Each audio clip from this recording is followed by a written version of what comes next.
Picture this. You park perfectly legally for a concert, only to come back to a $150 street clearing citation. Super frustrating, right? Well, it actually gets worse.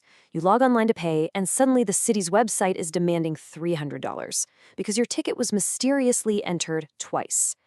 Now, this isn't just some hypothetical fear. It's an actual, real-life nightmare a Milwaukee driver recently shared online. Welcome to The Explainer. I am so excited to guide you through this today because, look, we're going to take one of life's absolutely most annoying bureaucratic chores, dealing with a parking ticket in the city of Milwaukee, and transform it into a clear, empowering digital manual. By the end of our time together, you'll know exactly how to handle these citations quickly, effectively, and most importantly, without overpaying. Okay, let's just dive right in. Here is our roadmap for today. First, welcome to Ticket Town. Second, gather your ticket info. Third, the step-by-step payment guide. Fourth, troubleshooting and FAQs. And finally, number 5, pro tips and a disclaimer. Starting right off with Section 1, welcome to Ticket Town. So, Milwaukee isn't just one giant unified payment bucket. It's actually a pretty confusing maze of overlapping jurisdictions. If you have a standard pre-court ticket, you're going to use the DPW portal that's managed by Duncan Solutions, and that tacks on a $2 surcharge for online payments. But if your ticket escalates to a court-filed case, you use the municipal court portal, which is completely fee-free. There's also the UWM portal specifically for campus tickets and independent third-party hubs like Doxo. Now, Doxo might charge variable fees if you use a credit card, but it's actually totally free if you just link a bank account.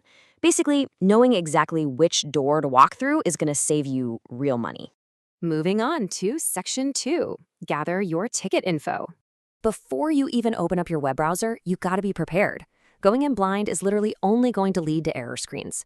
The city search interface needs precise identification. You don't need a whole mountain of paperwork, but you absolutely must have either your specific citation number or your license plate number combined with the state of registration. Having this ready just ensures you pull up your actual record and enter the correct payment flow.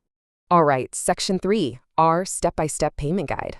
For the vast majority of you facing a standard pre-court DPW citation, this is a highly logical 4-step progression.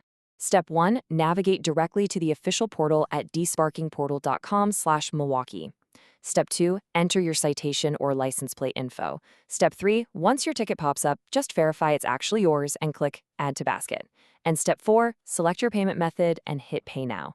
Honestly, it's a very straightforward workflow once you know the exact steps to take.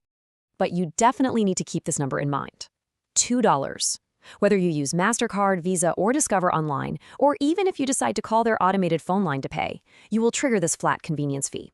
And please, always verify that final confirmation screen to ensure you get your receipt and that your payment actually went all the way through. Real quick, before we leave the payment steps, I do want to highlight one major exception. If you were parked on the UWM campus and got a ticket from UWM Transportation Services, you cannot use the city portals we just talked about.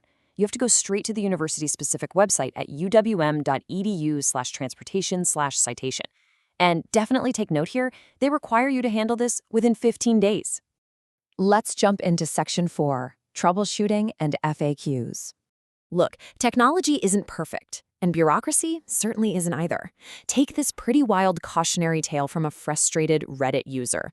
They tried to pay a simple $25 ticket, but the portal glitched out and said card not accepted. So they logically clicked it 4 times, and guess what? They were charged all 4 times. The system tied up their bank account with multiple pending charges that can literally take weeks to drop off. The crucial takeaway here, never ever aggressively click pay if the portal glitches. Check your bank account immediately because, hey, patience is a whole lot cheaper than overdraft fees. So, what if you go online and things just look weird?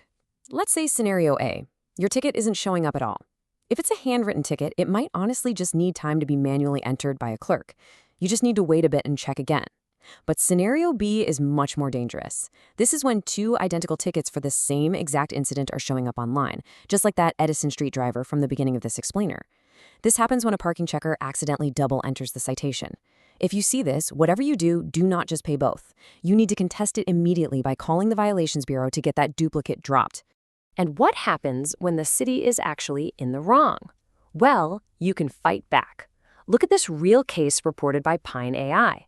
A driver on Brady Street got a ticket for street sweeping, but the road was under active construction and the city totally forgot to post temporary signs. To beat this, the driver got official suspension records and took time-stamped photos of the hidden construction zone. Submit authoritative documentation exactly like this through the dispute portal on Milwaukee.gov, and you can absolutely win. Bringing us to our final part, Section 5, Pro Tips and Disclaimer. To beat the bureaucracy before you even get a ticket in the first place, here are some rapid-fire expert tips for you. First off, download the MKE Park mobile app so you can easily pay right from your phone. Second, purchase those flexible rolling night parking permits online. Third, check for temporary paper signs every single time you park. And lastly, use the 24/7 CityPay MKE kiosks if you prefer to handle things completely offline with cash. Now, before we wrap up our instructional journey today, I have to explicitly remind you of this quick disclaimer. Municipal procedures, website links, and administrative fees are subject to change over time. You must independently verify current rules directly on the official City of Milwaukee websites. Always, always go to the source to make sure you have the absolute most up-to-date information. So, I leave you with this final provocative question. Will your next parking spot be a costly trap? Or are you now the true master of Milwaukee's streets? You now understand the jurisdictions, you know the exact steps to navigate the online portals, and you know exactly how to avoid those hidden glitches and double charges. Thank you so much for joining me for this explainer. Keep this knowledge right in your back pocket, always check those signs, and park smart out there.